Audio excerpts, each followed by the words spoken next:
రైతులు మన దేశానికి వెన్నెముకైన రైతులు.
అందరికీ కూడా నమస్కారం.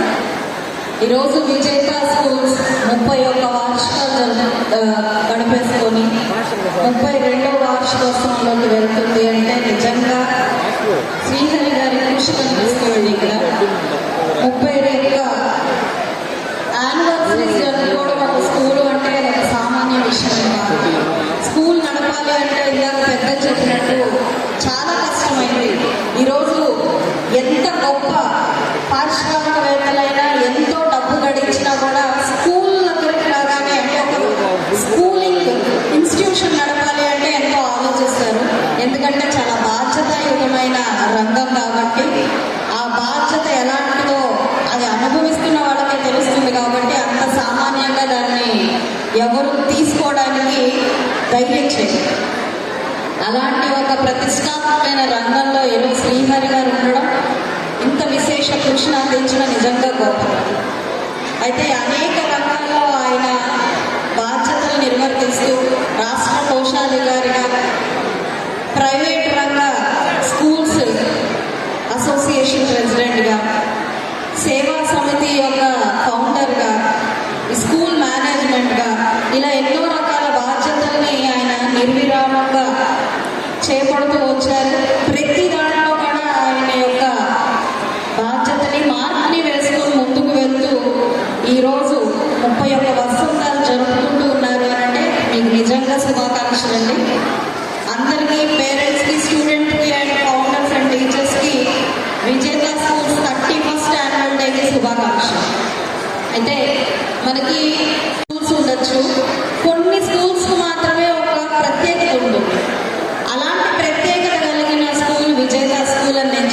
నా అభిప్రాయం. దానికి కారణం ఏంటంటే ఏ స్కూల్ అయినా పుస్తకాల్లో ఉన్న విలువల్ని పిల్లలకి బోధిస్తూ ఉంటుంది. బయటకు వచ్చిన తర్వాత అది మర్చిపోవచ్చు, లేదంటే ఎంతో కొంత మాత్రమే మన మైండ్కి ఎక్కచ్చు. కానీ ఈ స్కూల్ పుస్తకాల్లో విలువలు కాకుండా ఆచరణాత్మకంగా చేస్తూ ఒక మంచి మోటోతో ముందుకు వెళ్తూ నిత్యం ఎలా ఉండాలి వ్యక్తి, ఒక మనిషి కోసం మనిషి ఎలా ఉండాలి, ఇక్కడ కూర్చున్న భావితరాలందరూ ఎలా తయారవ్వాలి అని ప్రాక్టికల్గా చూపిస్తూ ముందుకు తీసుకెళ్ళడం అంటే నిజంగా ఒక విశిష్ట జాబితాలో విజేత స్కూల్ని మనం పెట్టుకోవచ్చు. పిల్లల ప్రదర్శనలు చూశాను అక్కడ కూర్చున్నప్పుడు. చాలా అద్భుతంగా ఉన్నాయి. పిల్లలకి వాళ్ళ చేత మంచి ప్రదర్శన ఇప్పించిన టీచర్లకి, వాళ్ళ ఇంటి దగ్గర ప్రోత్సహించిన తల్లిదండ్రులకి అందరికి కూడా అభినందనలు. మరీ ముఖ్యంగా ఓ పాప 7:30 నిమిషాలు చదువుతున్నాను. స్కూల్లో ఉన్నప్పుడు మీరందరూ ఎట్లా అల్లరి చేస్తూ ఉన్నాడు, నేను అలానే అల్లరి చేసేవాడిని. నా పక్కన కూర్చున్న జేపీ కూడా నాకు స్కూల్లో క్లాస్మేట్స్.